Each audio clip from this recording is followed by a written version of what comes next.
me. Sue. Thank you. There you go. Has that worked? No, it says please request still. Try again. No, still request. Let's remove permission to record local files now. So I did give you permission. Let me start again. I'll take it off and start again.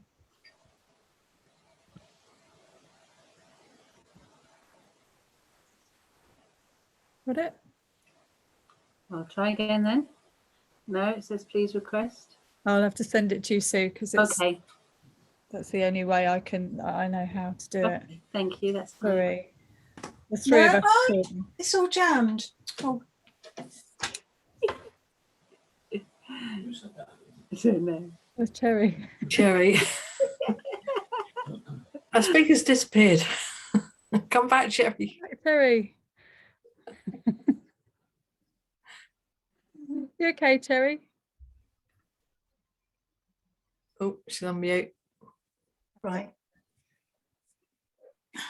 You okay? Ready to start? I'm ready. Just somebody I was going to tomorrow apparently has got COVID. So my husband was rushing in to tell me. So I won't be going. Okay. Good idea. Okay, ladies and gentlemen, it's nice to see some new faces here this evening. So for those of you that aren't familiar with our group, we've been running this for nearly 2 years. 2 years, yeah. It was set up to just support therapists in having a platform to share their wares, learn how to show up online as opposed to in person, and all, just support each other really, and give people a platform to showcase their work and for people to get to know each other. And you can all obviously organise sharing with each other and all of that kind of thing. And there's the Telegram group. So how the Telegram group works is we advertise the person that is going to be the speaker, and then that following week it's the opportunity for that speaker to put their details in the Telegram group and for people to ask questions in there. And then the following week we start advertising the next person again. So we keep that channel clear for the speakers unless we've got a free space, and then we just invite people if they want to share what they've got going on to do so. I have asked Cherry if she's okay with me sharing this to people that are not here, and she's fine. So it's always good to ask people's permission, obviously, if you're sharing their work. So I think that's all the kind of housekeeping-y things. Karen, have you got anything to add to that?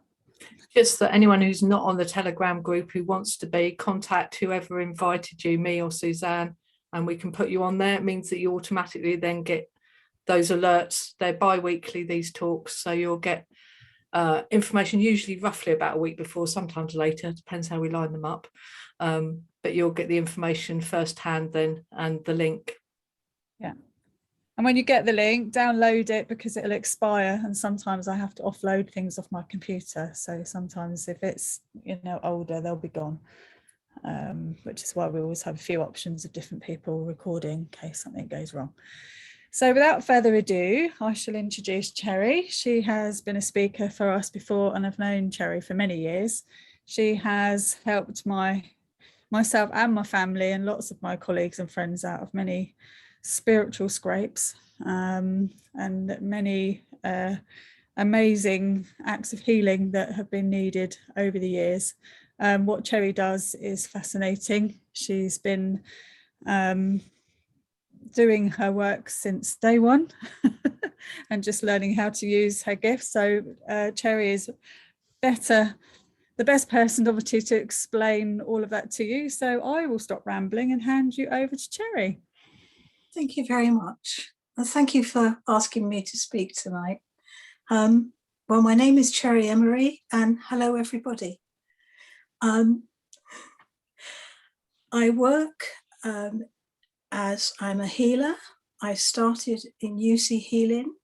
I became a master, started teaching that. Then I started seeing angels about 5 years into it.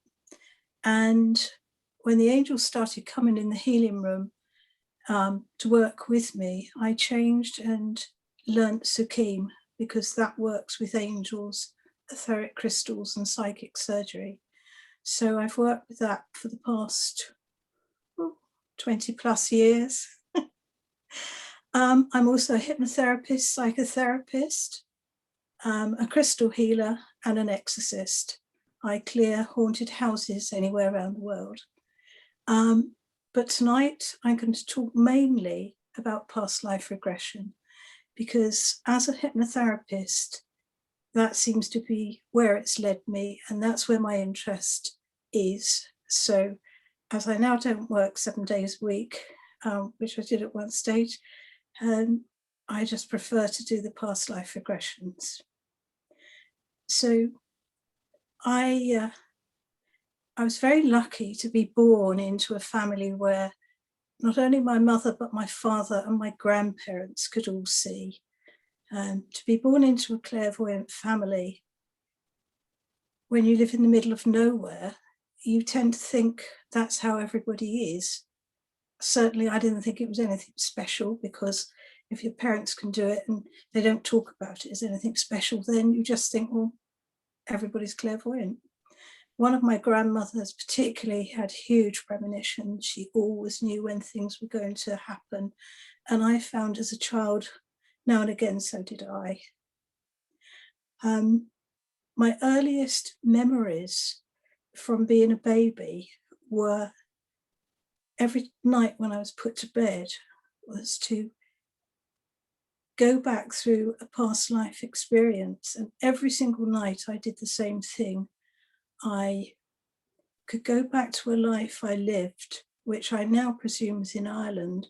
I was probably in my 50s. I was rotund. I had a dress down to the ground and a big bun on my head. And I would walk down the cottage path into the cottage. I would walk into the room on the left. Oh, it's all gone dark. I would sit in my rocking chair and I would die. And every single night I could go back to that life, and then I could die and go back straight through the death sequence to the light. I would float through many dimensions. And I remember as a child being so excited, saying, hello, I'm back again. This is what I did today. And I truly believe that in the daytime I was my parents' child, and at night you just went to bed to go home to discarnate spirits who were your relations, your friends. And so for probably 15 years at least, I did that. I had one dream which was very, very sort of, would come most 2 or 3 times a week, and another one that would come maybe 2 or 3 times a month. And the first one, sorry, I've lost my track now. Sorry, I'll go on to the other one. The recurrent dream where I would see a hospital and it had a big bell on its roof, and I never knew where it was. And I would see it was going back to about 400 years, and it was a mental hospital, and people were chained to their beds and they were screaming. And I would see that the owner of the hospital was there. I would see everything going on, but I never knew who I was or why I was there. And it turned out when I did a regression that actually I was the doctor. And in that hospital, my name was George, and I trained in London around the 1600s. And I worked in this mental home just outside of Paris. And as one did in those days when you were the doctor, when people were mentally ill, you drilled holes in their skull to let the devil out. And in this lifetime, it would seem the reason that I was taken back there nearly every night was because the poor souls that I'd inadvertently killed were all earthbound, and they were waiting for me to come and release them. So I think past life regressions and understanding past life I've grown up with. So that's why I chose it to talk about tonight. Can you all hear me? Hello? Yes, we can all hear, Terry. Oh, we're all good. on we're all on mute so that it Oh, doesn't okay. interfere with your sound. Okay, that's fine. I just had a blank screen and I wasn't sure. Can you see us? Yeah. I can see you now. I couldn't. Okay, if your screen goes blank because you're on a tablet, maybe just tap it. It maybe Okay. just times itself out a little bit. Okay, that's But if that fine. happens again, let me know and I'll just speak so that it comes back on again. Okay, thank you. All right, no problem. Okay, so we're going to start this evening with a guided meditation. So we'll just see where it goes. So I would like you all to relax in your chairs, place your feet on the ground and close your eyes. Take a few deep breaths and make yourselves really comfortable.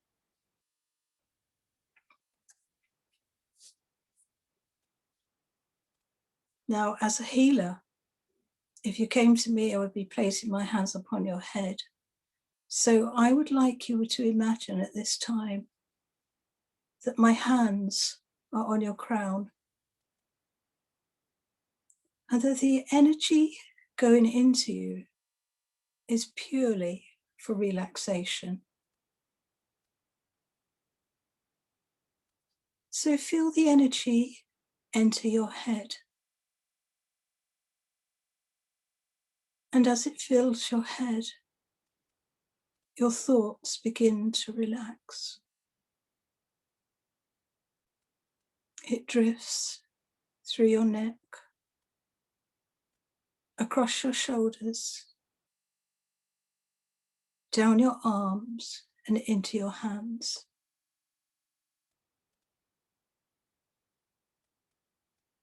It fills your chest. And as it does so,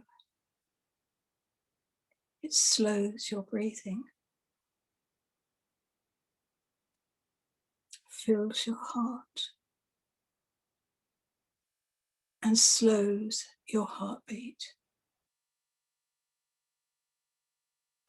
Moves to your solar plexus, relaxing and calming you as it goes. Moves to your sacral and your base, allowing your whole body to relax more, be calmer. Moves through your hips, your thighs, your knees, your calves, your ankles, and your feet. Allowing every part of your body to be calm and relaxed. Now, as you relax, you find yourself standing outside of the front door of your home. Now look at your door. Notice any patterns on it, any grille work, a number, maybe a letterbox, maybe a bell surrounding the door. Your door, your home. Now take out your front door key. Maybe it's on a ring with others. Maybe it's on its own. Look at your key and place it in the lock of your door. Notice, does it turn clockwise or anti-clockwise? Place your hand on your door handle if you have one. If not, turn your key and push.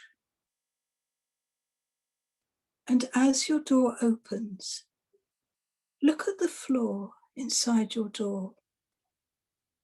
Is it wood, carpet, or a doormat? Notice the colour.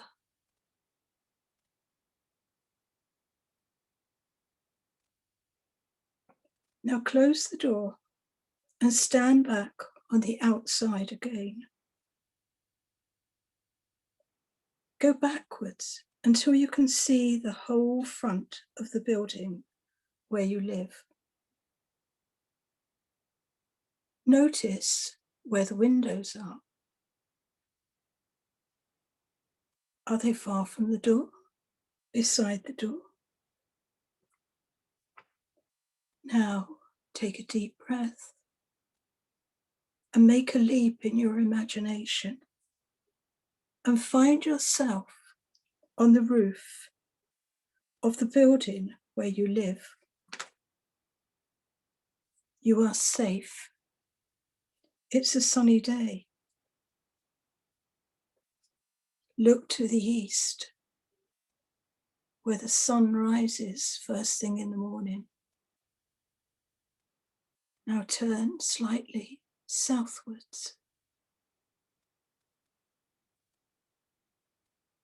Turn again to the west, where the sun sets at night. And now turn to the north. Now, having looked in a full circle around you, look to the sky above you. And there, floating towards you, is a tiny, fluffy, white cloud. It gets closer and closer. And as the mist of the cloud covers the roof of the building on which you're sat,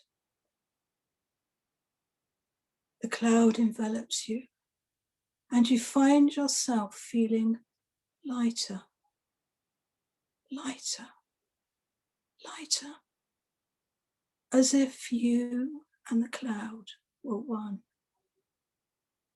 drifting and floating through the beautiful sunny sky. Now, just as you can float through the sky, you can also float back in time.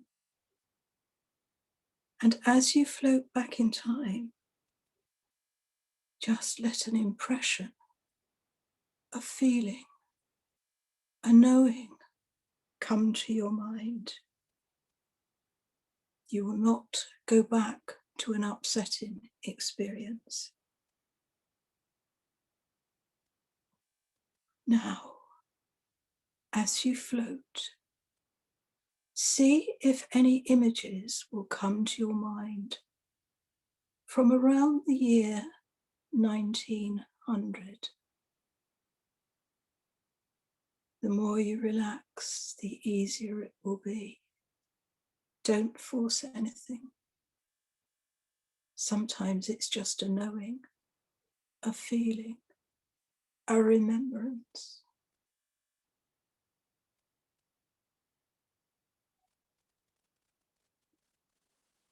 As the years drift back,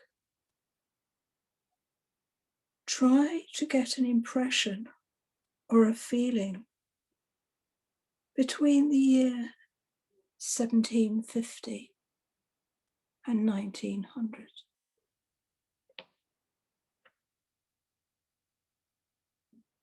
Were you rich? Were you poor? Were you happy?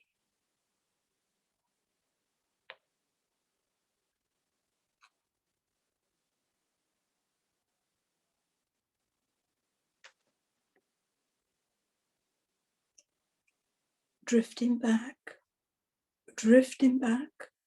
the centuries rolling back. And now the year is around 1100. Let any images or impressions just float to your mind.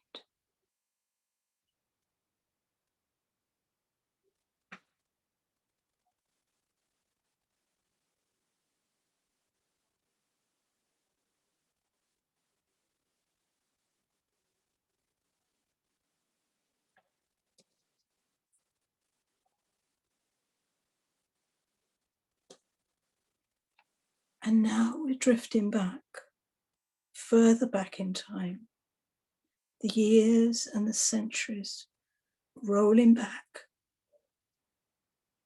to the period anywhere near the year 100 AD, 100 years before the birth of Christ. Just let any image come to your mind.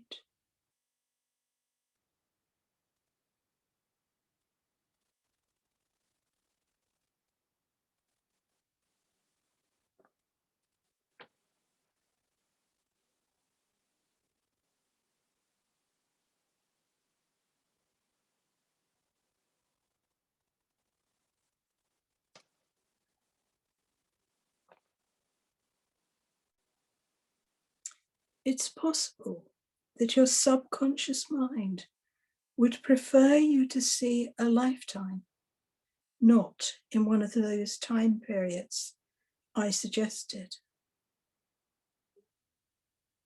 Maybe Atlantis, Lemuria, another planet, another dimension.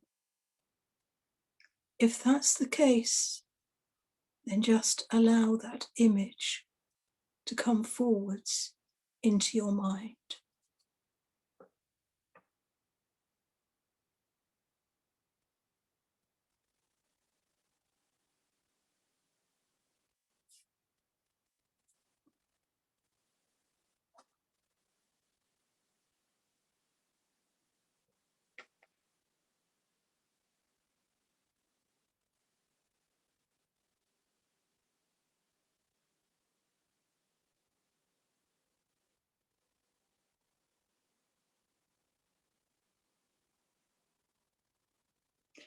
And now I'm going to review the 5 time periods.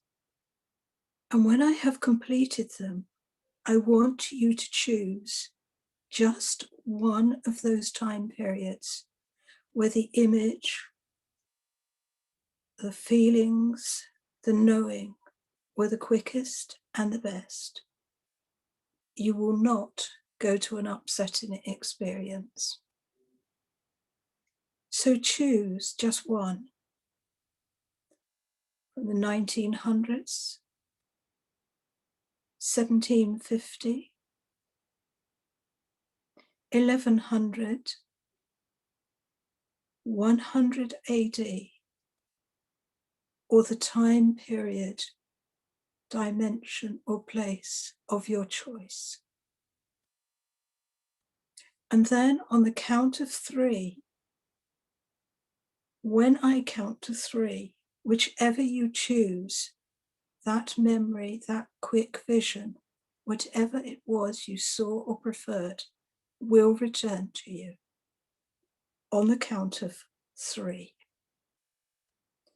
1, 2, 3.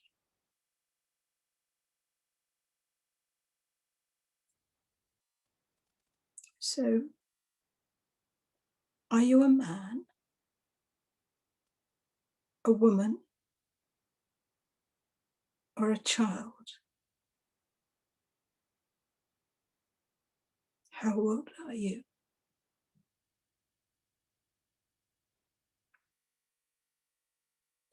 What is your name?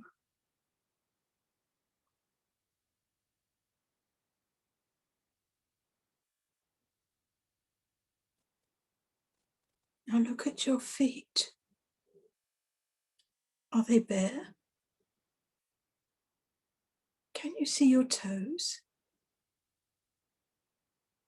Or do you have boots or shoes or sandals? If so, what colour are they? What are they made of?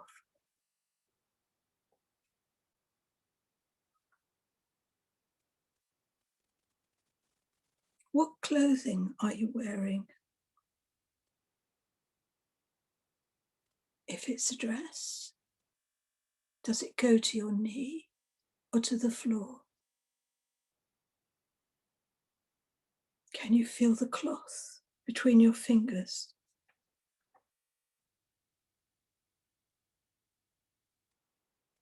Is it rough or smooth?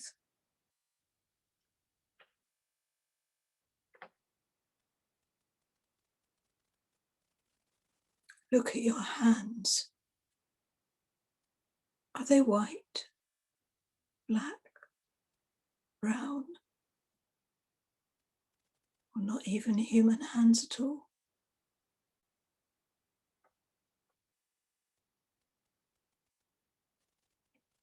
Feel your face. Is it hairy or smooth?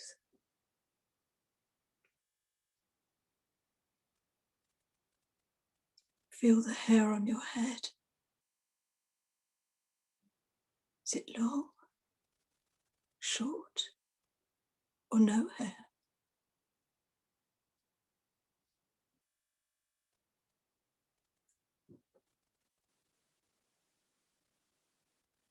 How is the terrain around you?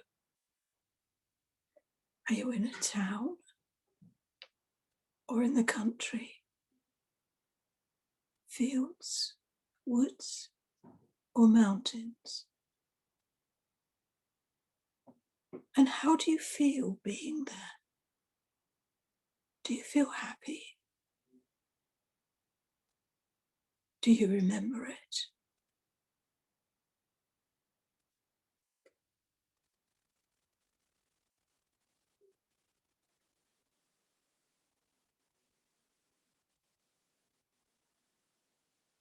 Now I'm going to count to 3 again. And on the count of 3, the year you died in that lifetime will come. 1, 2, 3.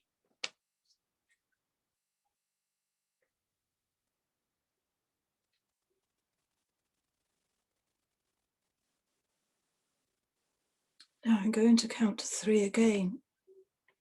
And on the count of 3, a map showing the location, the country, or the planet that you regress to will flash into your mind on the count of 3. 1, 2, 3.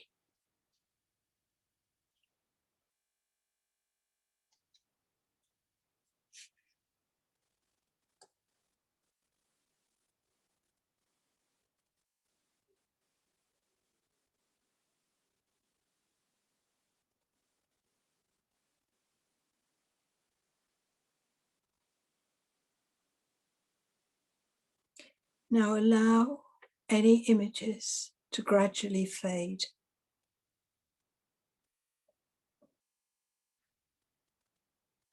Find yourself back within your cloud,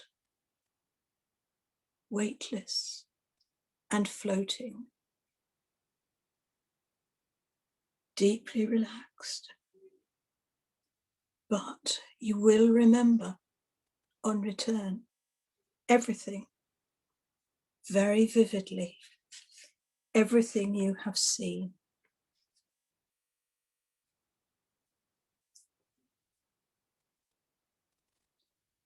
So it is now time to return. Wiggle your fingers, wiggle your toes. Become aware of where you are, back into the room. And when you're ready, open your eyes.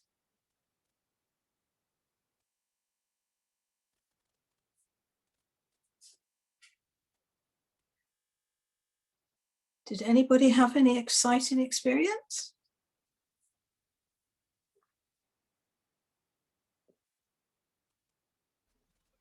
I was in Lemuria.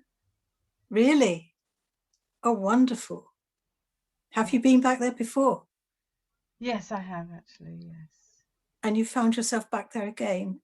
Yes, it was lovely though. It was really sort of clear what I was wearing, and there was somebody else in the room with me, sort of someone trying to question my authority, because I was a bit of a, I don't know if goddess is the right word, but somebody that used to do the ceremonies and all that there. So yeah, that was really interesting. Good. Were you male or female? Female. Well done. Yes, definitely. And actually my lesson that I bring from it is that even living as a Lemurian, I would still need to sort of deal with sort of 3D earthly things that, you know, challenge us as it does here now. So yeah, Lovely. interesting. Thank you. Thank you. Did anybody else have any other experience they'd like to share? Yeah, thanks, Cherry. I was a man, and I was 28 years old. I wasn't particularly rich, but I wasn't completely impoverished. I died in 1912, and I was based in Hungary, which made sense because I was looking at some writing which I don't really understand now, maybe Hungarian. And I was wearing these like shoes, leather shoes when you said that, and they were like leather, but not good, you know, not good leather. They were cheap. And I don't know if I was studying, maybe, like there were some books, but yeah. Oh, well done. Coarse hair as well. Ran a hand in my hair. It was coarse, very manly. Oh, that's lovely. Oh, well done. You haven't been back there before? It was a brand new one. I've never been there at all, and I was wondering which one I was going to end up in, and it was the most recent 1900. Well done. That's lovely. Yeah. Well done. Anybody else? Yeah, so I went back to the 100 AD, which I've never been to either. I thought I was going to go off planet somewhere. I did pop into Arcturus for a bit and then settled on the 100 AD. I was female, middle-aged.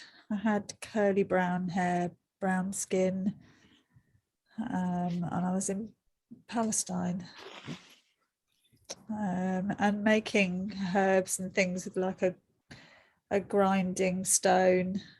My shoes were like pebbles with kind of a leathery, it's just a sole and like a strap with pebbles to kind of hold it all together.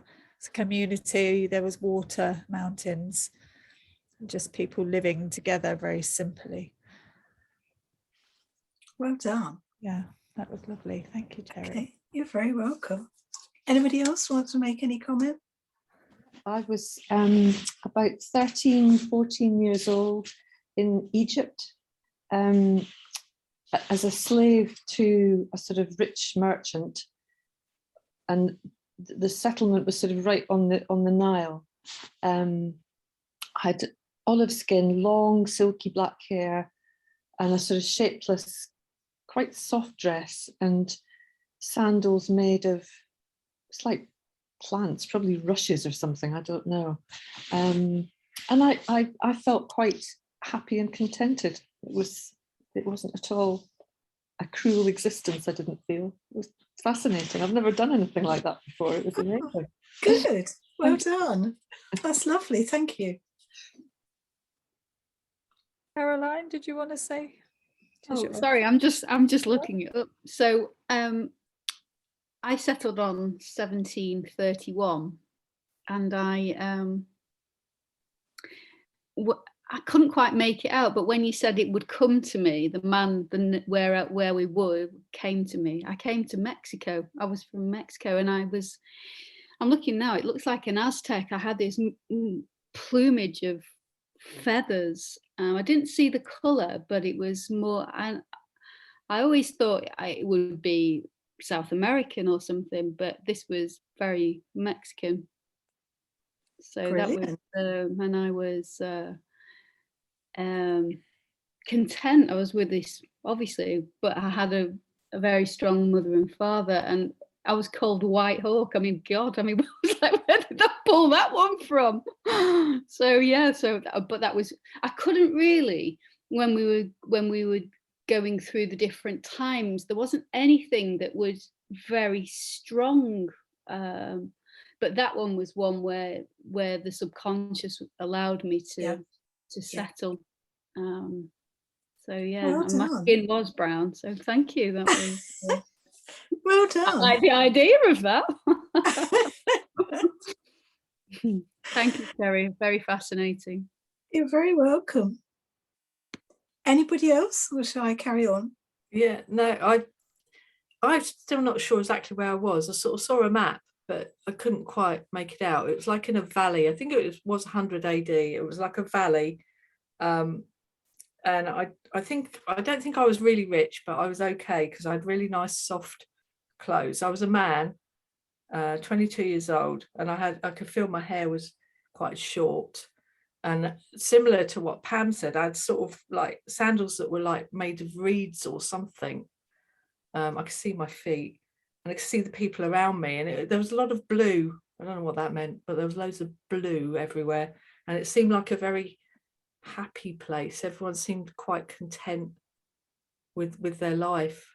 Yeah, it was quite fascinating, actually. Okay. I really don't know where it was. Maybe I need to go back there and find out. Well done. Very, very real. It felt very real. I find it does. When I've done lots of regressions. I would say, first of all, as a child growing up and through my 20s, 30s, I could always remember things. We went on holiday to Ireland, Galway, and I remembered Galway. I'd never had that feeling before, but I knew what was around every corner. I knew every pub. And when I was regressed, I found out that I lived in Galway, or just outside Galway, and I was there in the Irish potato famine. And I actually lost my husband and 2 of my children to the Irish potato famine. And in this lifetime, as my youngest son says, "Mother, you feed me as if I'm going to die if I leave a spoonful." He said, "You put me off food for life." And I think, although that life had gone back and wasn't earthbound, I always want to feed everybody. And it's, the way past lives can have this impression on you. I always remembered as a child seeing Robin Hood, and they used to say it was a myth. And I used to think, but it's not. I remembered a life around there. And although I never met him, I wasn't one of his merry men or anything. I just remembered him being alive. I also, when we moved here, there's an old building down the road on the way to Horsham. And it's like an old pub there used to be around the 1100s. And my immediate thought, sort of when we moved here 30 odd years ago, was they had a St. George's flag, not a Union Jack. And my just thought was, oh, they've sent a son to the Crusades. And I remember that every family that sent a son with King Richard over to the Crusades, they flew St. George's flag while their son was away. And they only took it down if the son came home. And it's weird. I once saw a picture of Petra long before it was a tourist attraction. And my immediate thought was, it's so long since I lived there. And I regressed back to 2 lives there around 600. So I guess I've always been lucky that I could things just jogged my memory. And when I went back to Atlantis, I couldn't imagine forgetting it. I saw hedges of hydrangeas, hot and cold springs, and the central towers in all the chapels were built of sugilite. And people wore white robes and they were defined by the colour belt they had. Everybody knew your status by the belt around your white robe. And I kept thinking, but how could I forget that? Why don't I, I mean, your conscious mind is only 10% and your subconscious is 90%. And in your subconscious is the memory of every life you've ever lived. Yeah.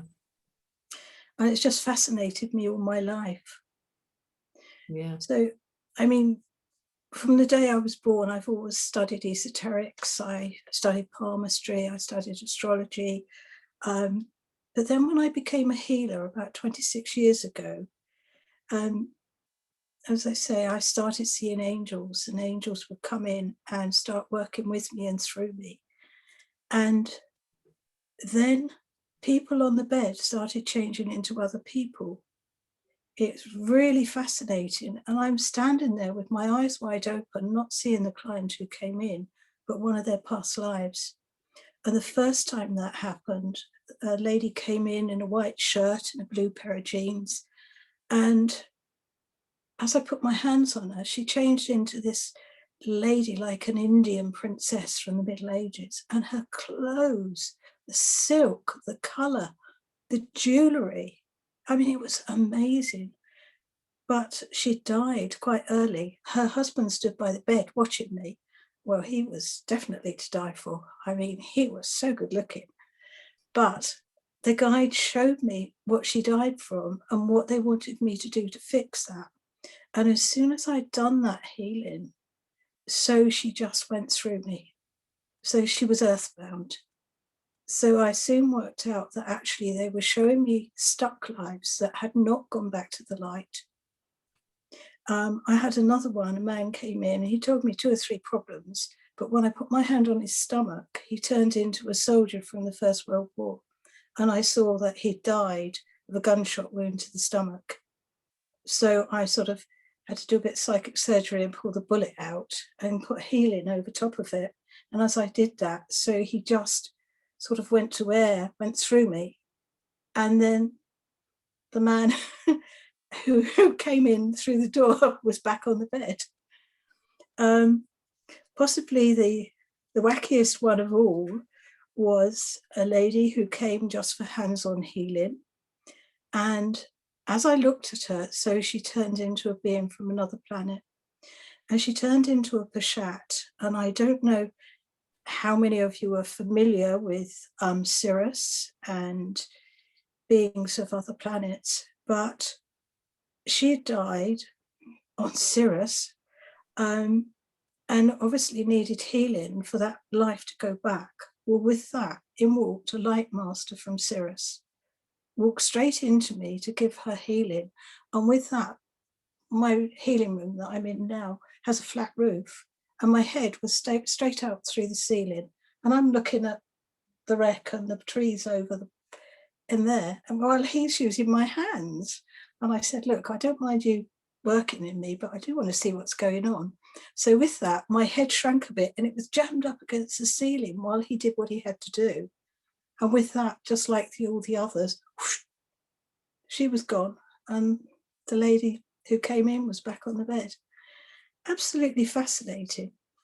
But then the guide said to me, it's all right doing what you're doing, but the majority of past lives that are earthbound are stuck through emotions.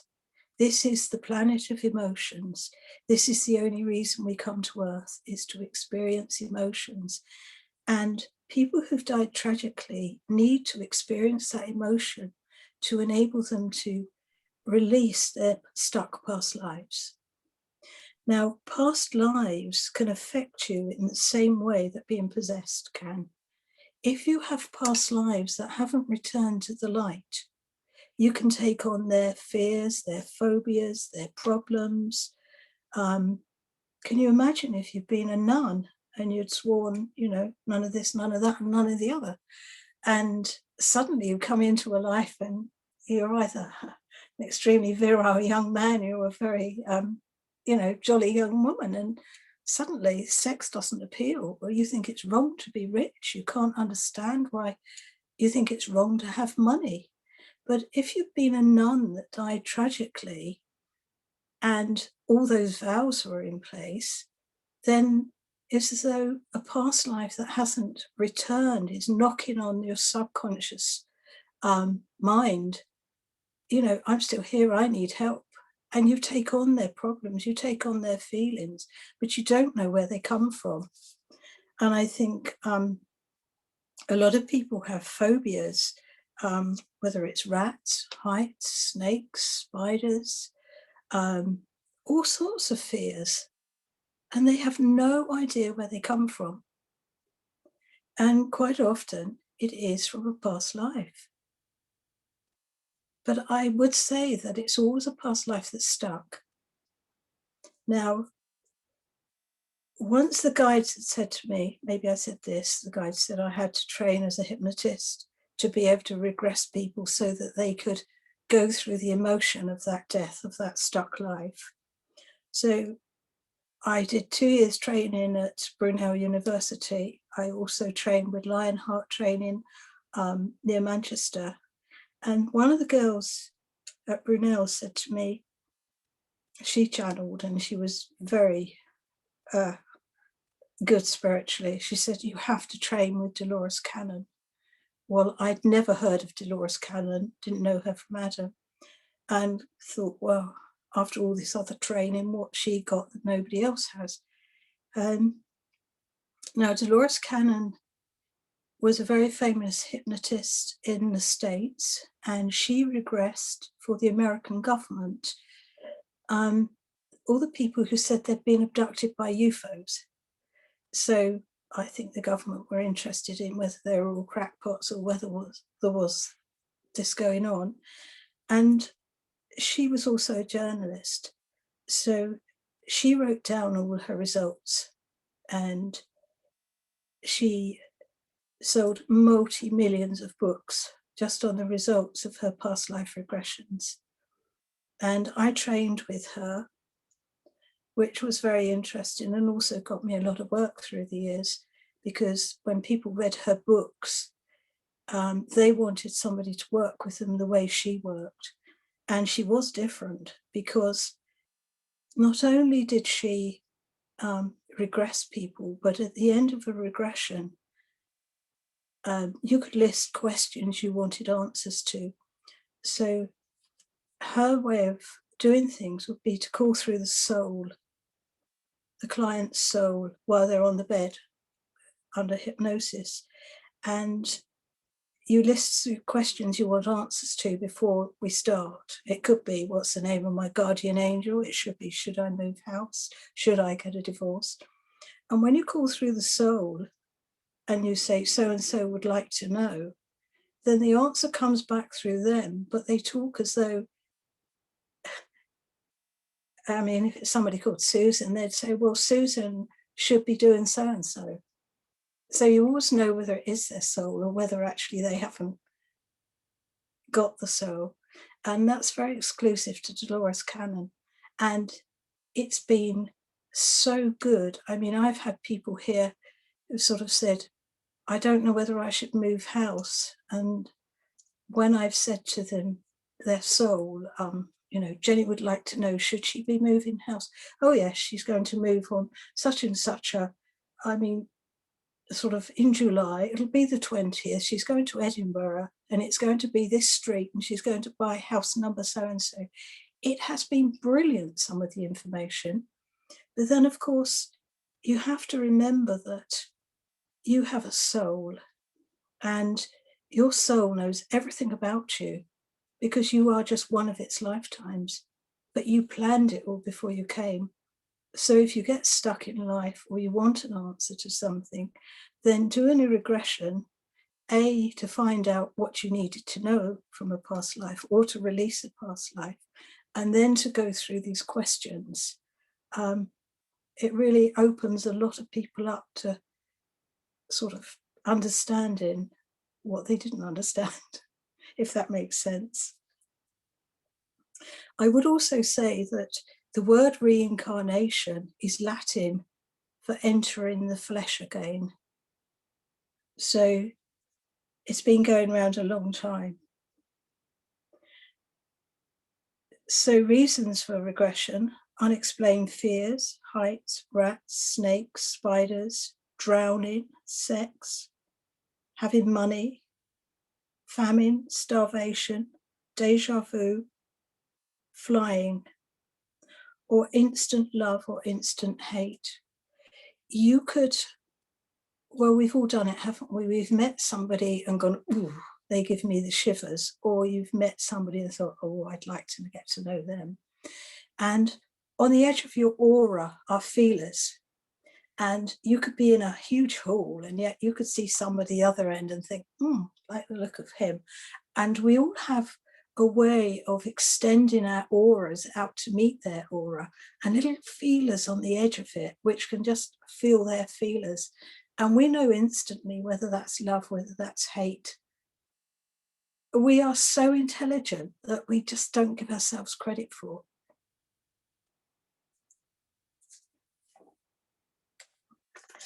Okay, I would like to say that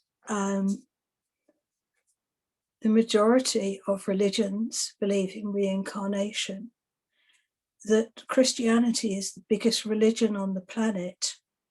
And up until the year 543, Christianity taught reincarnation. Jesus said that he was part of God. He was the Son of God, but we were all part of God.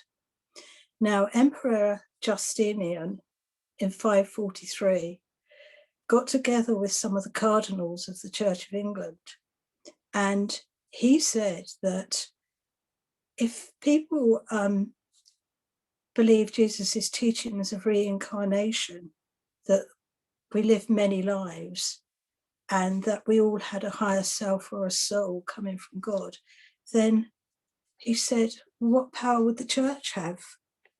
Now, the Pope Vigilus, said, no, that was Jesus's teachings. We all live many lives. We all have a higher self, or we all have a soul. So the emperor imprisoned the Pope, because he said it would be taught from there on, Christianity, that you'd have one life. You would be born, you'd live it, and you would die.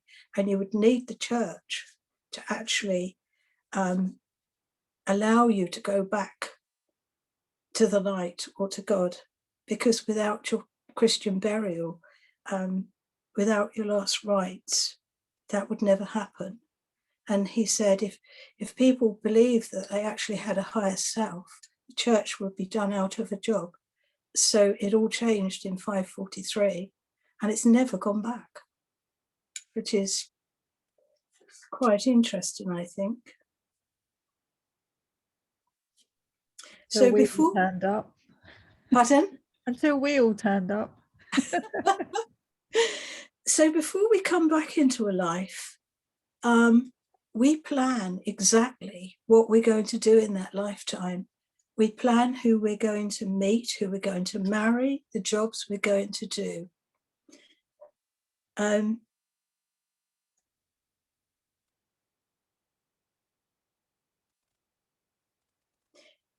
There is another thing, that at the moment, people are coming from all around the universe to live on this earth, to raise the vibration of the earth. And many have not actually lived in bodies before. Now, I'm sure you've all heard of the Akashic records. Now, the Akashic records hold the records of every life that we or anybody else has ever lived. And if somebody needs experience of what life on earth is like, they are entitled to go to the Akashic records. And not only can they read about it, but they can actually take part in it. They can rerun anybody's life and actually go in it and feel it and take on those qualities that that life experienced, so that when they come to the earth, they have something in their background to fall back on for experience.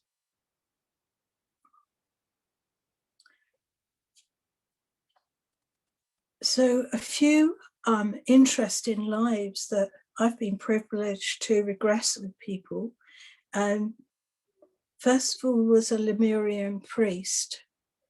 Now, this person wanted to do a past life for ages, but kept putting it off. It's like they had a fear. And she discovered that she was a man. She was a priest in the time of Lemuria. And a number of these priests got together to do an experiment and working with the light. And during that regression, she said, it went wrong.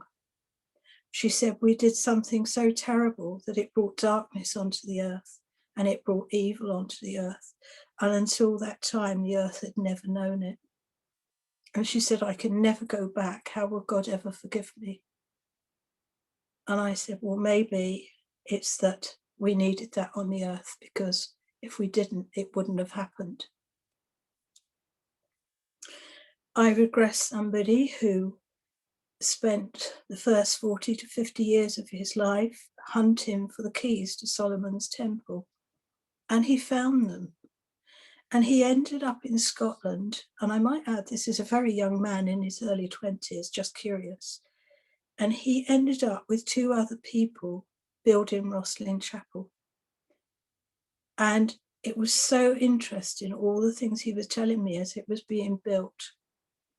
And when I got him back at the end, but he didn't know it was Rosslyn Chapel, but I did from all the descriptions and where it was. And I said, do you realise you built Rosslyn Chapel? And he said, I've never heard of it. What is it? So I said, well, I think you better look it up on the internet and go and pay a visit. I had another young man. Now, he did several regressions, and in one of them, he was actually abducted. I get very few people that are abducted by UFOs. I've had 1 or 2, and he was abducted by UFOs, and he was brainwashed. And they wanted him to go to Area 51 and release an ET that was being held captive there. So that's what he did. He was literally brainwashed. And as soon as he was back, he got a gun and he went straight there and he tried to break in and he was shot dead on the spot. But as an exorcist and a soul rescuer, my first thought is he went back there not just because he needed releasing, because he died traumatically, therefore I needed to get his ghost into the room to get that to go through me. But also I asked, were there any ETs that had actually died in that area? And with that, one came into the room. Well, he spoke through me and I had a sore throat for about a month. And he just said he was an ET and thanked me and said he'd go. And I realized that soul rescuing ETs is no different to soul rescuing humans. There's no difference at all. We're just all one, whichever planet we end up on. I had a lady once, now she did a lot of regressions, and in one of them, well, the first one, she was on a planet, she described it, and she said it's very, very hot and the planet is dying. And I'm one of the very few people left on this planet. It's going into the sun, it's going to be destroyed. And then she burst into tears and I said, what's wrong? And she said, they tell me I have to experience this emotion. It's called sadness. I've never heard of anything like it. On this planet, there's only love and happiness. We don't know what sadness is. But they said that they're going to send me to the earth and I'd have to get used to it there. So they've given me this feeling just to experience before I have a lifetime there. I had another lady and I said to her, where are you? And she said, I'm a healer. I'm very, very tall. I'm not on my home planet. I'm healing the people on this planet. I'm so happy. I love my life. I'm so happy. I moved her on. She goes, oh, I'm on another planet. The ETs are different here, but they're very nice. And I'm still a healer. And she was about 20 meters tall, and that's fine. She was very, very happy. And then on the bed, she just burst into tears. And I said, what's wrong? And she said, they're going to make me go to the earth. She said, I don't want to go there.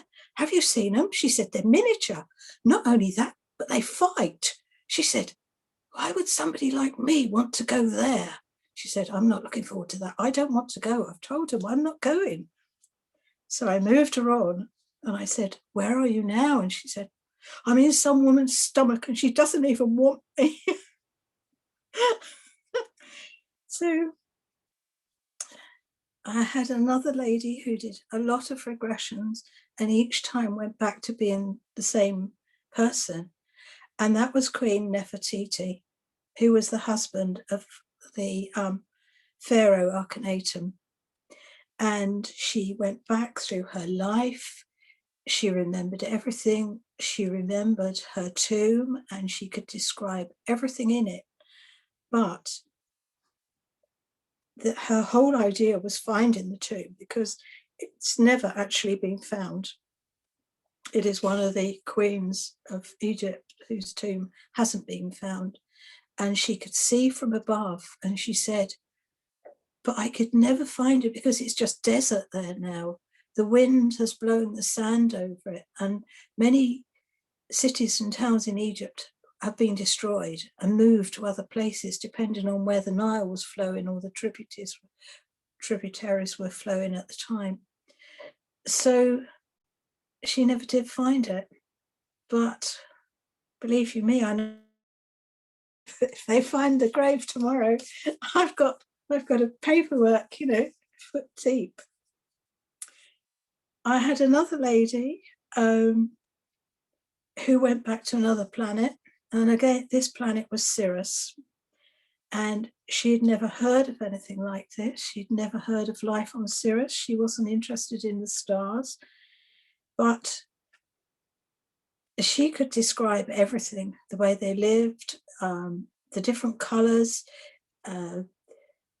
how you're divided up by the color of your skin or fur as it is there, the life you'll lead. But she did something wrong and she was exiled to another planet. That instead of jails, they just dumped them on another planet nearby. And she was the last person living on that planet. And so when she died, she didn't know she was dead and she didn't know she had to do anything. So she'd been there for maybe 1,000 years when I regressed her and she just didn't understand. And I said, look, it makes no difference if you're ET or human, or when you die, you go back to the light, you go back to your soul, and it doesn't matter, you know, if all your lives are to be lived on the earth or they're all to be lived on other planets. It makes no difference. We're all one. So eventually I got her to go back and she couldn't believe it. She met all her friends and she said, but I haven't seen them for hundreds of years and they're all waiting for me.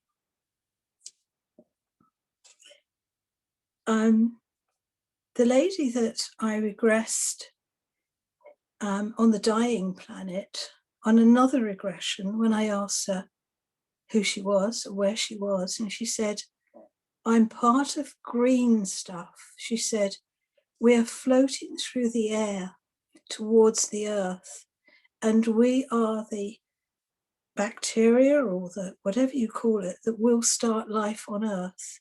And she said, I'm just part of it. It's like a huge cloud. We're all green, but we've all actually got feelings and knowledge, but we are floating there to start life on earth, which I thought was quite fascinating. I have had many people who have regressed to, whether it's the same planet or maybe it is, a planet which is completely made of water. So everybody lives as a mermaid, but she described it as living how we live, in families, with parents, with houses, with jobs, except for everything was water. So they had a body similar to a mermaid.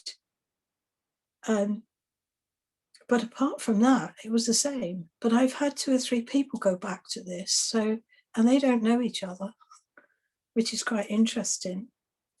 I've also had people who have regressed back to light dimensions where there is nothing solid and no planets, just energy, and they are just energy. And the light is amazing because looking at the light is like looking at love. And there are different colors within this energy.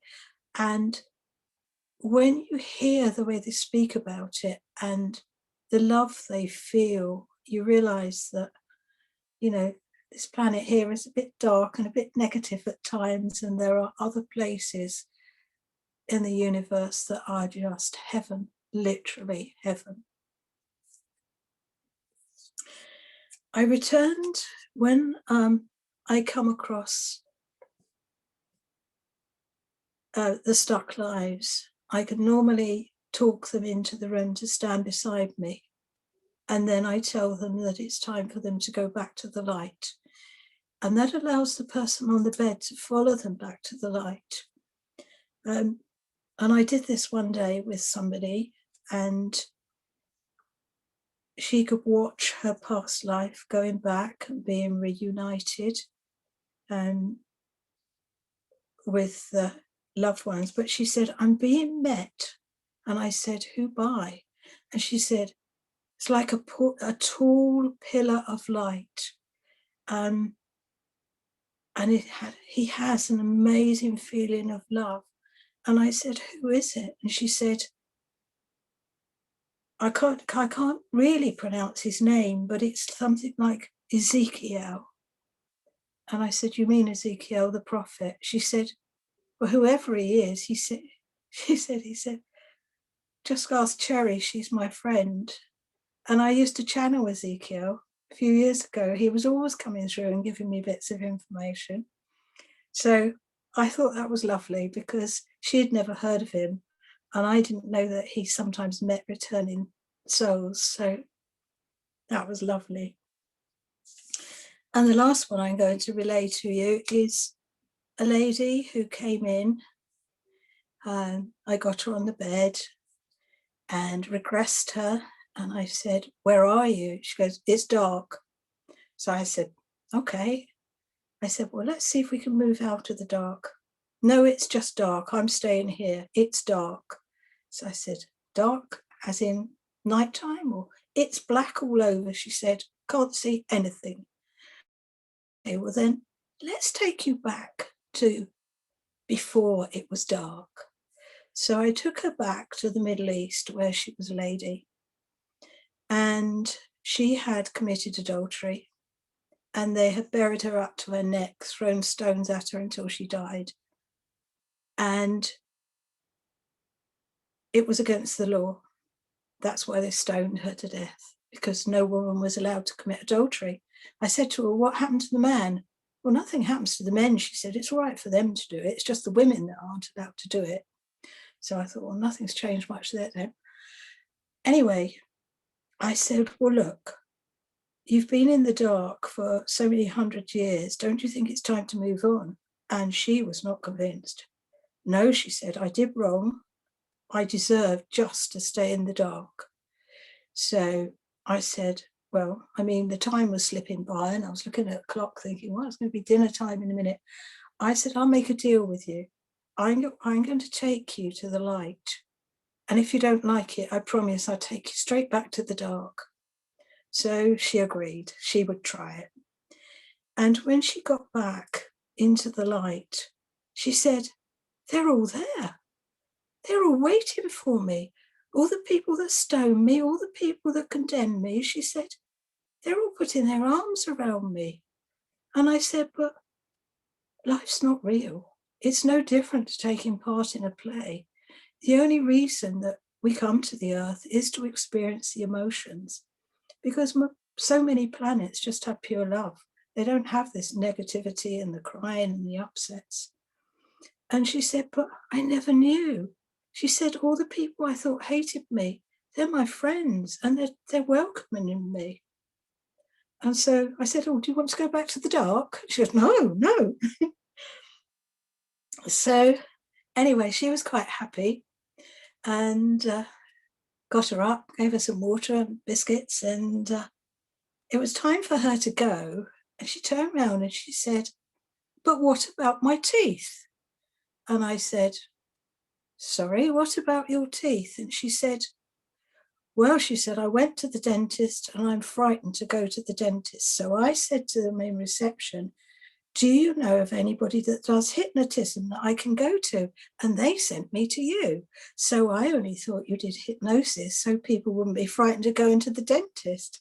And I said, "Well, you didn't tell me that, did you? I only do hypnosis to take people back to past life regressions."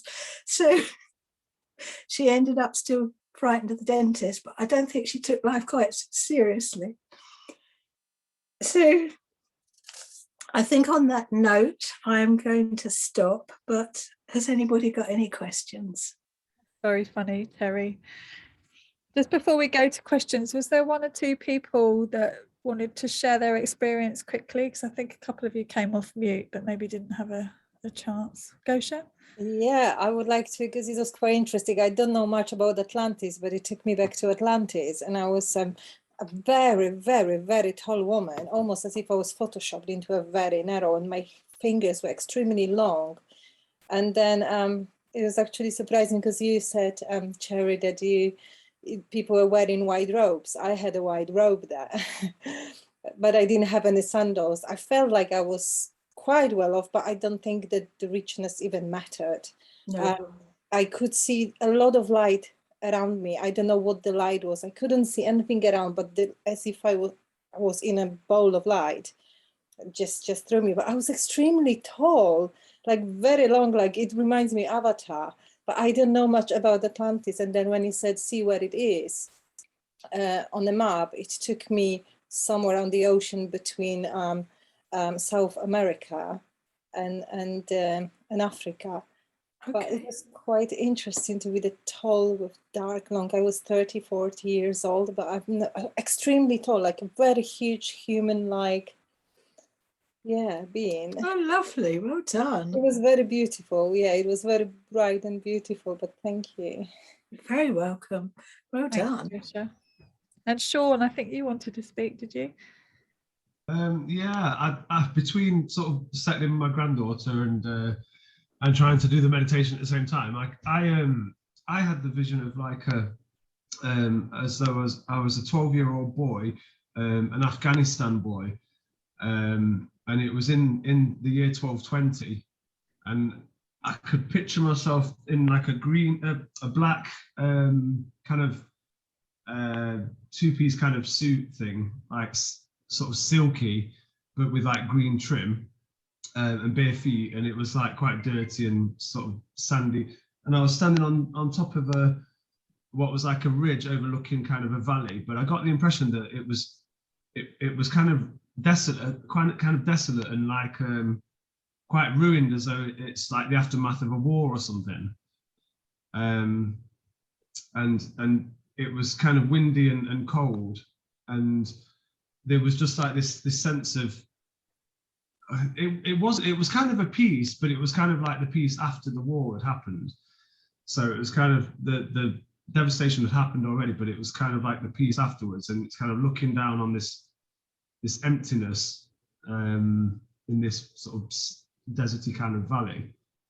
And I did, between what you were saying, I did actually look up 1220 in Afghanistan, and it actually said that was when Genghis Khan, 1219 was when Genghis Khan invaded, and there was war in Afghanistan then. And between 1219 and 1219, I think 1225 was when he sort of invaded. So there was a lot of upheaval and a lot of war in that area at that time as well, which was quite interesting. Well, and Funny enough, when I did actually look for it and I typed in Afghanistan 1220, the images that came up were all green, which was quite odd, which was sort of was weird about sort of, it's kind of the same sort of green, like the verdigris kind of green, which was interesting. But yeah, it was interesting. Brilliant. We may have met then, because I've done 2 regressions where I rode with Genghis Khan. I mean, I was only a rider along with the thousands of others, but that's interesting. Yeah. Amazing. Oh, well done. Thank you, Sean. Anyone else got any questions for Cherry? Claire? Hello, can you hear me? I know I've got headphones in. Can you hear me talking? Hello. Yeah, Hello, hi. That was fascinating, amazing. Yeah, brilliant. My question though was, you kind of casually kept dropping in about souls being earthbound, and I haven't heard that phrase before. So if you could clarify a little bit about what that means in the context of what you're saying with past life regressions and that kind of stuff, because I just thought that was a term I hadn't heard. Thank you. Well, basically, I mean, for a start, a soul can live anything from 50 to 5,000 lifetimes.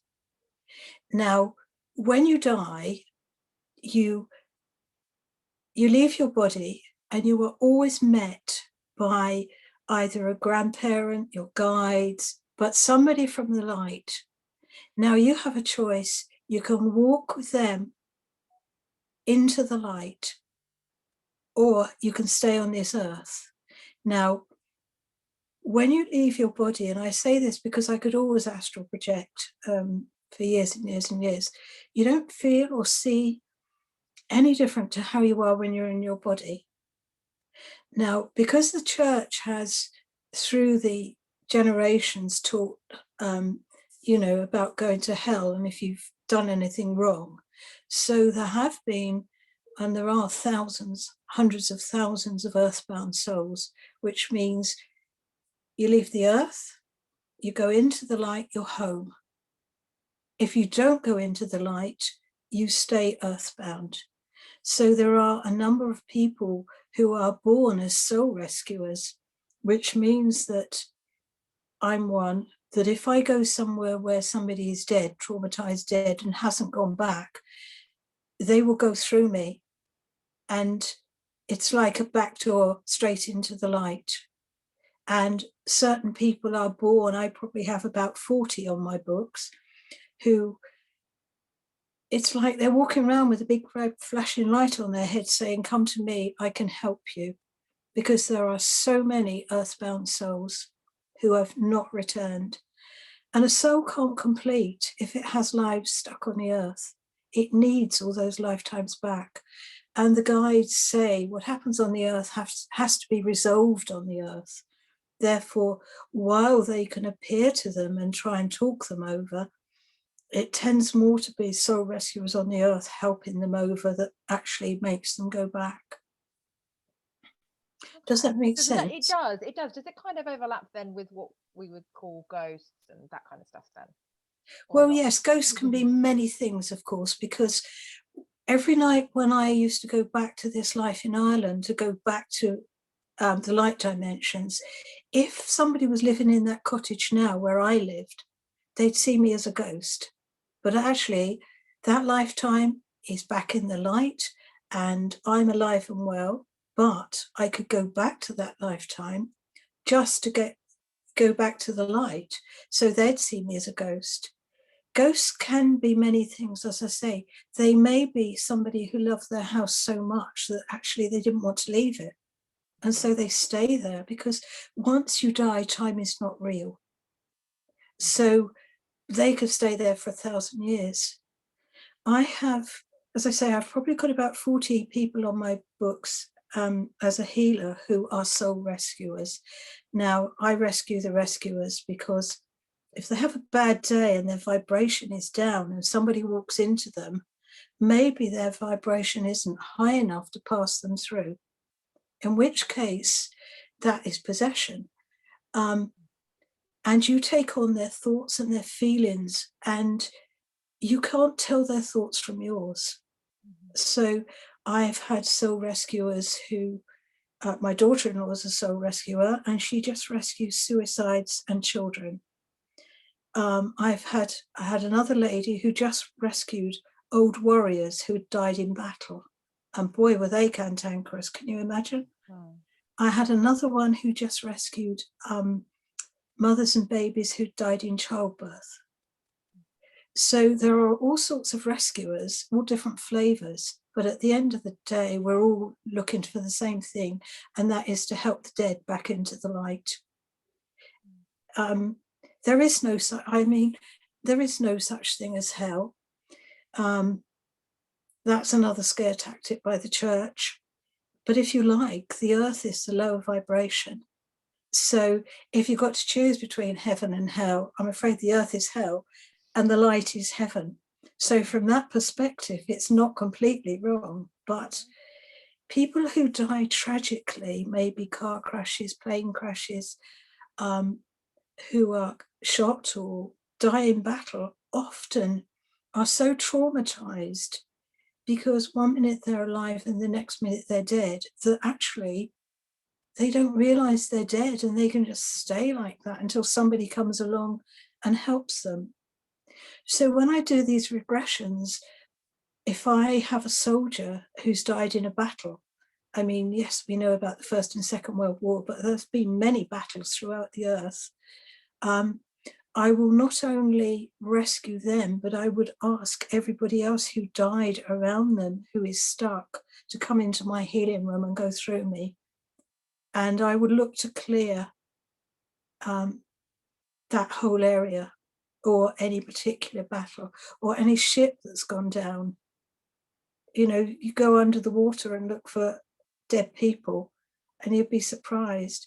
But there are angels of rescue. Archangel Michael is possibly the best archangel. He's known as a psychopomp, and that means a carrier of the dead back to the light. So you can always call on him to come and pick up somebody. If I'm watching the news or seeing the newspaper that somebody's died tragically, I always say to Archangel Michael, please would you go and pick them up? But don't forget also that their soul has a say in this. Maybe the soul wants them to experience being earthbound for a while. It is, at the end of the day, another emotion. So you can't override the soul. So if you're asking to do something without the soul's permission, then you'd always say if this is in accordance with the soul's wishes. Does that make sense? It does. Yeah. I mean, I could literally just carry on asking questions, but somebody else has probably got some good ones. So thank you. I appreciate that. You're very welcome. Can I just ask, Cherry, so when you're talking to spirit and your loved ones come through, they've passed over, but then you're able to have that communication line open. They're not stuck here, that they're just able to transition between absolutely. Between the veil as such. Yes. Yeah. Making sure I understood it properly. Yeah. I've never channeled anybody who wasn't in the light. I mean, mainly I channel archangels or prophets, but I have had a few clients whose partners I've known quite well, and when they've been back, they've come into the healing room to talk to their partner. I don't advertise myself as a medium or promise any answers, because I can't promise that actually I do a channeling that day, but they tend to walk in and say what they want to say. You know, they'll just use me when they want to. It tends to be on their terms and not always on mine. Whereas I have a friend I work with who's also an exorcist, and her guides are as chatty like you and I are chatting. I can ask them anything. And they say if I always use her guides for the nitty gritty, well, then we'll always work together. So then they get us doing way out things, like when ISIS were really bad, they asked us if we would work together once a month to clear the demonics that were driving ISIS and things like that, really way out things. So yes, but yeah, most people when they're channeled are from the light. Yeah. Yeah, I mean, you obviously choose that when you're channeling anyway. One other thing the lady before asked about ghosts, and one thing I should have mentioned was imprints on the ethos, which is another form of haunting. But when something tragic happens in an area, it can leave an imprint which can keep replaying. I mean, there's been several instances where maybe children have died being run over by a car, and then a car sort of through the years that go and pick up this child because it's pleading to be taken home, things like that. And that has to be rubbed out or smudged out, just as you would clean your room of negative energy. So you can smudge these out and stop that happening. and that is an imprint on the ethers as opposed to a ghost. There a are places where accidents just keep perpetually happening in real time because it's like a hot spot almost as well, isn't it? Yes, that's right. Yeah. And So that negative, yeah, the negativity can draw things to it. You know, the haunted houses I clear, you'd be surprised at some of those are just so way out. The last thing you'd ever expect, especially in brand new houses. But we forget that just because it's a brand new house, the piece of land it's built on is as old as everything else on the earth. And what's happened on that piece of land can replay within that new house. My house as a teenager was built on a mortuary. Can you imagine? That was a bit scary living there. And that was a new house. But on the other hand, not many people who are ghosts go back to a graveyard because they don't want to be reminded they're dead. Yeah, that's true. So either they're in the light or they've scarpered long ago. They just don't want to see their own body. That's why graveyards are I always find them really still and quiet because I love them. And everyone's like, why are you always doing Tai Chi in the graveyard? I'm like, because it's quiet here and they leave me alone. Yeah. And it's nice. Because they're not there anymore, right? Yeah, exactly. And it feels so peaceful and still. That's right. Yeah, it's interesting what you said about the modern houses. We when I was about 11, we moved to a nice detached 4-bed modern house. But they'd built all these clusters of new homes. It was sort of in the late 90s, when they were building lots of new homes. And they'd built literally all around this one area. And it was the last place that they, to develop it, even though it was in the prime location, like, near the road. And the minute we moved in, I was like, I don't like it. It was, my mum was like, oh, shut up. It's beautiful. It's really nice. You're a teenager. You're an idiot. The front of the house was so cold, and within about 6 months, it took a bit of time, but within 6 months, my mum said, oh, there's a woman here and she hates me. She really hates me. And that was it. And I knew it was every time I went in my mum's ensuite for a shower, I would be in and I'd like quickly wash my hair and run out as soon as possible. That front part of the house was horrid. Yeah. And when my auntie came, she said the same thing. And I just had this feeling that there was a Saxon, the sea was there. There was an old place called Hart. And it would have been wasteland. And I was just like, this is where people were killed. Yeah. And I just knew it instantly. And it was only about 5 or 6 years ago in the Hartlepool Mail, there was something about them finding the remains of like it was crude armor almost. And I was like, I knew it straight away. I was like, that's what happened. It was a massacre of sorts. And there was so many different occurrences, like a little girl on the back was crying and the boy next door heard her. And there was so many different things around that house. And I was just wanting to get out. And I remember, but yeah, it's funny. Modern houses, very, very, interesting. Yes, as I say, it's irrelevant. People look at an old castle or a really old house and think, oh, it must be haunted. But they don't look at a new housing estate and think, oh, I wonder how many of those are haunted.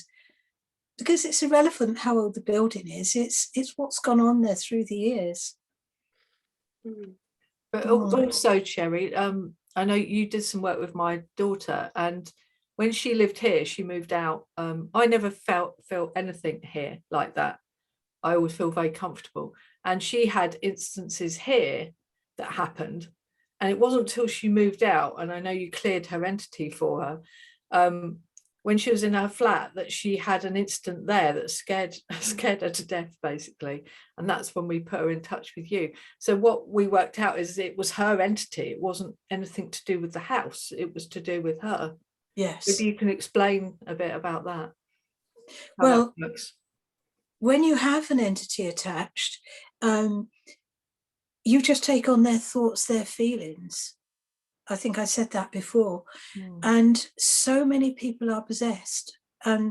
When we talk about possession, we think of the exorcism or a film like that. But actually, picking up earthbound spirits is to a penny. I mean, it can happen through many different things. Number one is drinking too much. If you're drunk, you're not in control.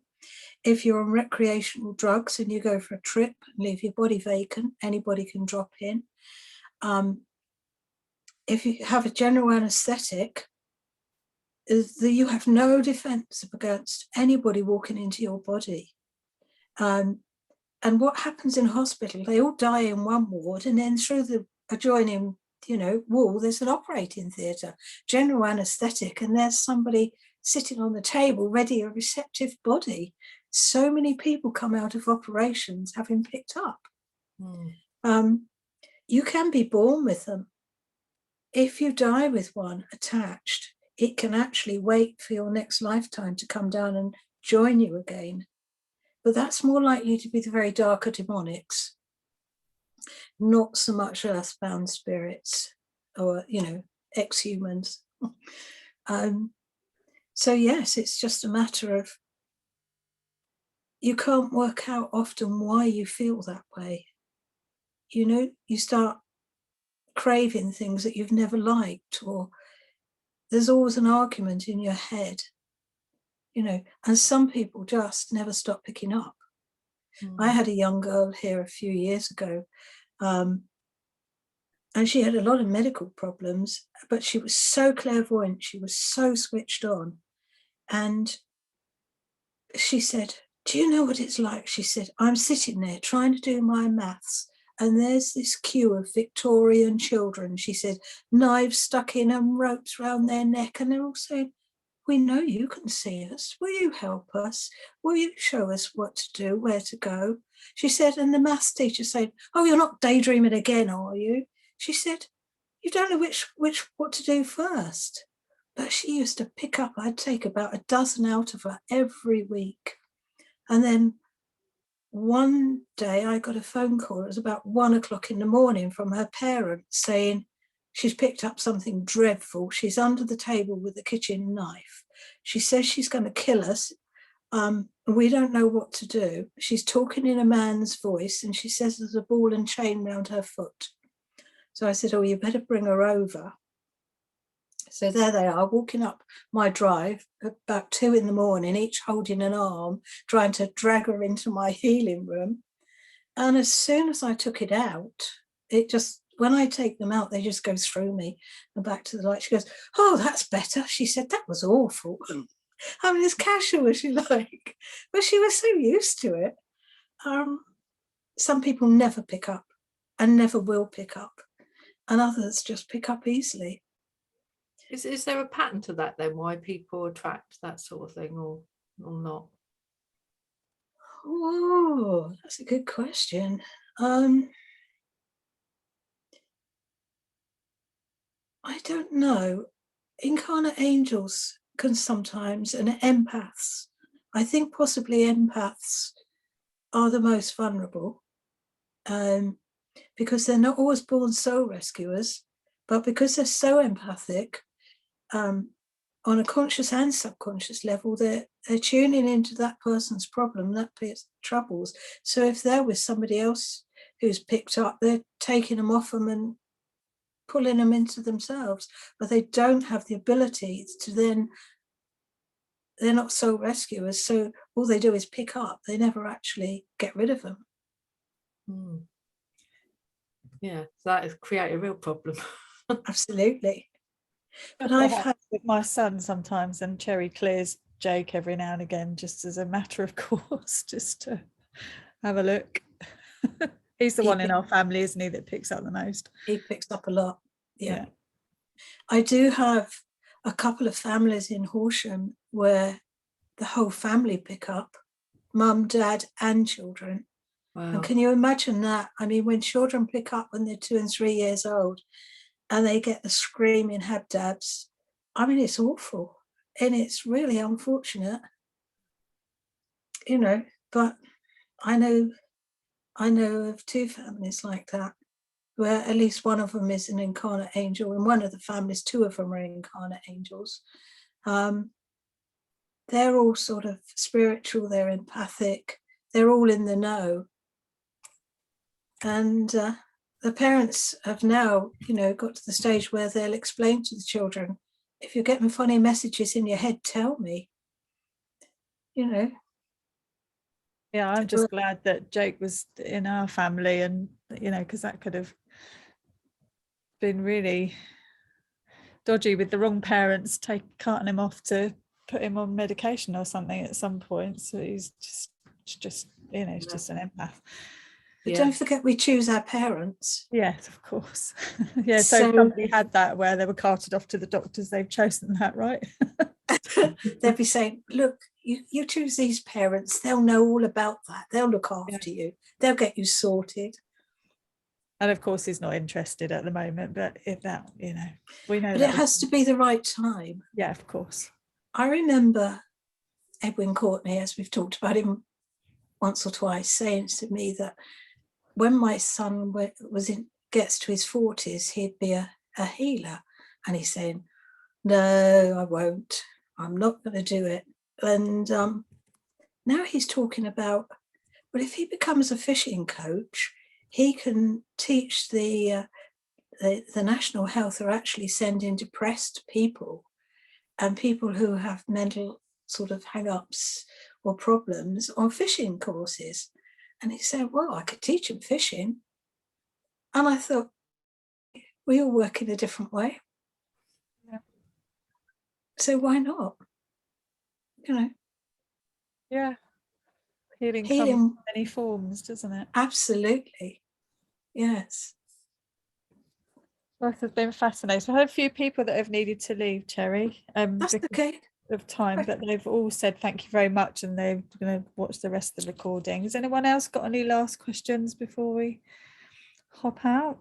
We could just talk for hours and hours, Cherry, as you know, as we do. Sean, just a quick one.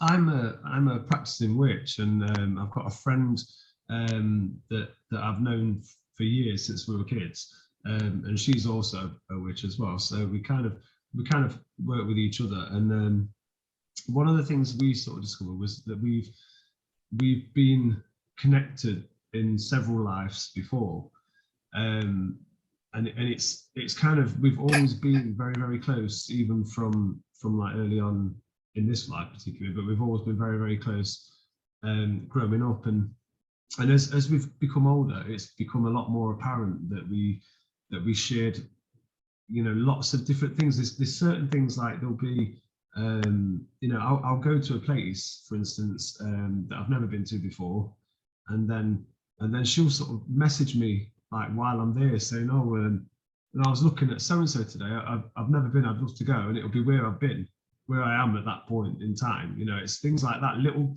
things that are kind of come across as coincidence, but they're not. And it's lots of those kind of things that happen. So do you think that is kind of, is that the kind of thing, you know, how you kind of connect in that sense? Well, that's the form of telepathy, isn't it, that you're experiencing? Yeah, it's kind of like, it's kind of like she feels as though we've been there before at that point. Which is deja vu.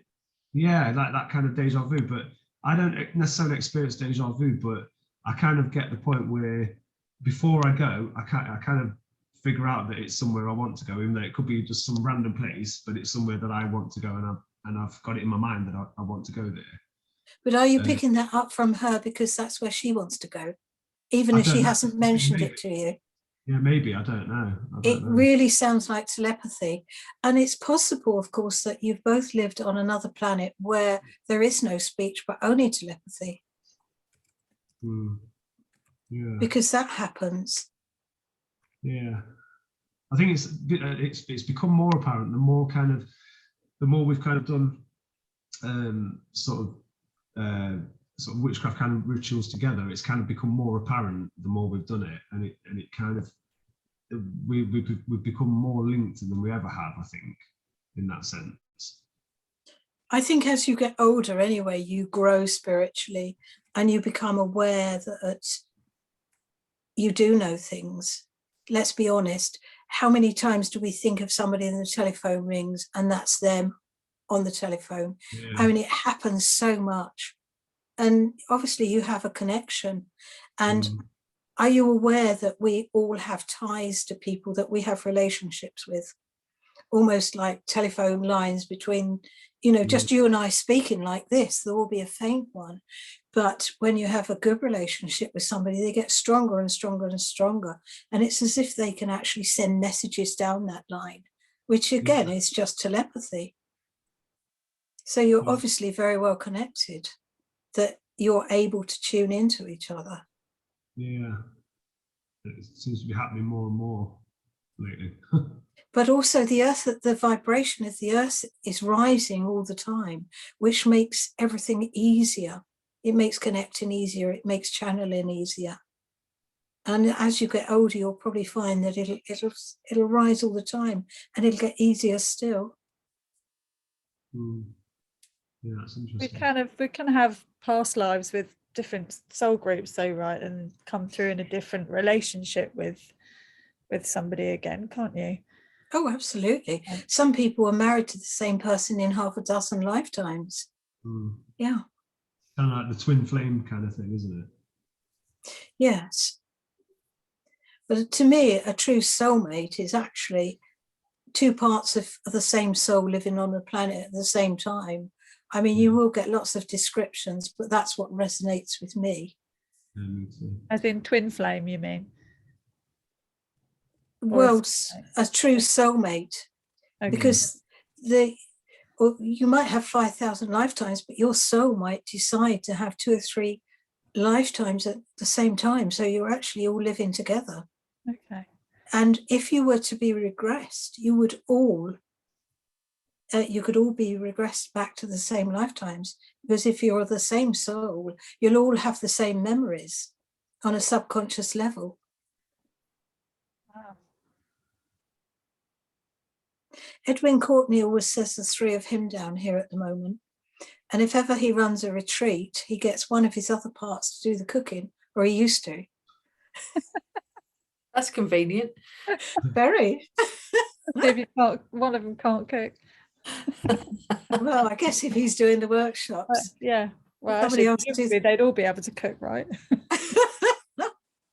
Well, let's do a workshop with him one day. That would be interesting. Are they all online at the moment with Edwin?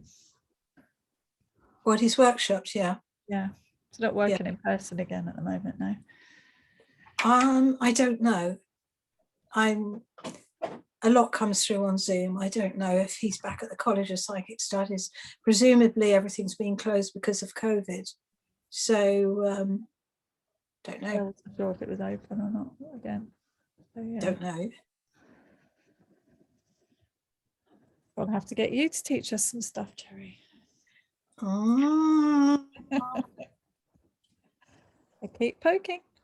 So Terry, are you seeing people at the moment? You know, I am starting again. Yes. Okay, and you'll obviously put your contact details. Oh yes, I must do that tomorrow. On that one you told me about, Suzanne. Yeah, if you can't manage to work out Telegram, then tell me what you want me to put on there while you're working it out. Okay.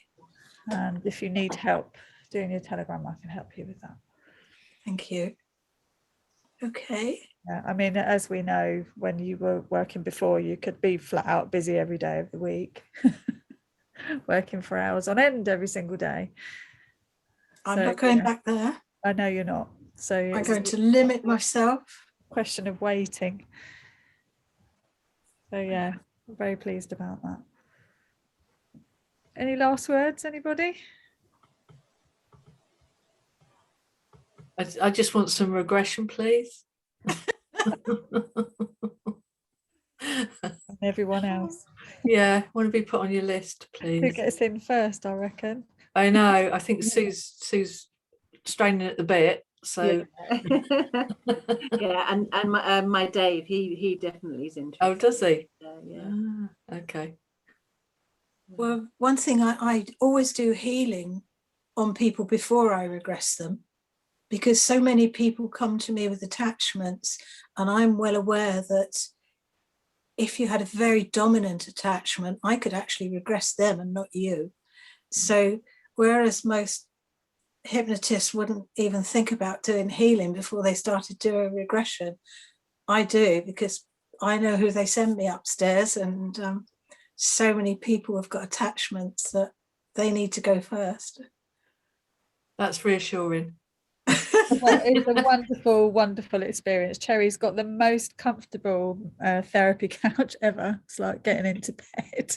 It's so nice. It's like, oh, it's over. Oh, I've been here 4 hours. Really? That wasn't. It was 10 minutes. It's just Yeah. it's there, like, oh, do It's the whatever you mem- like.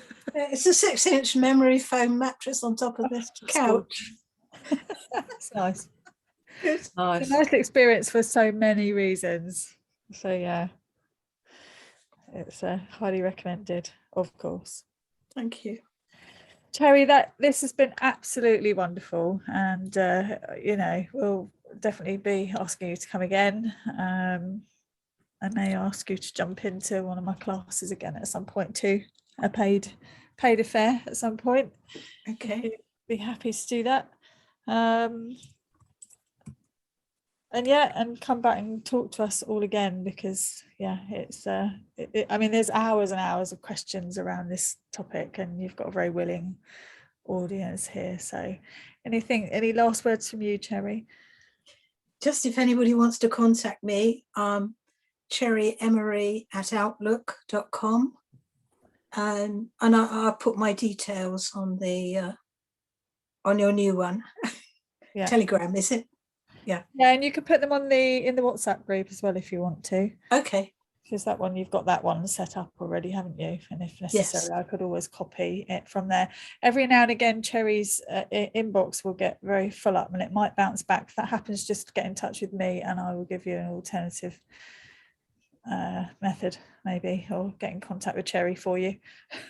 I do have a new computer. Oh, good. My last one had a virus, but I've still had a jam since I've had the new one. So every now and again, you know, for 2 weeks, it just won't go there. I think it's spirit just telling you to have a break. Maybe. Either that or the server. Yeah, have a break. That was brilliant. Thank you so much. You're very, very welcome. Thank you, everybody, Thank for you. coming. If there's any questions that anybody still wanted to ask, pop them in the Telegram group and we'll get them answered for you. All right. Thanks for coming. See you Thank you, in 2 everyone. weeks. We have yet to confirm what we're doing in 2 weeks, so we'll let you know. Yeah. Thanks, everyone. Thank you. Take Cherry. care, everyone. Bye, everybody. Thank you. Bye. Thank you, Bye. Cherry.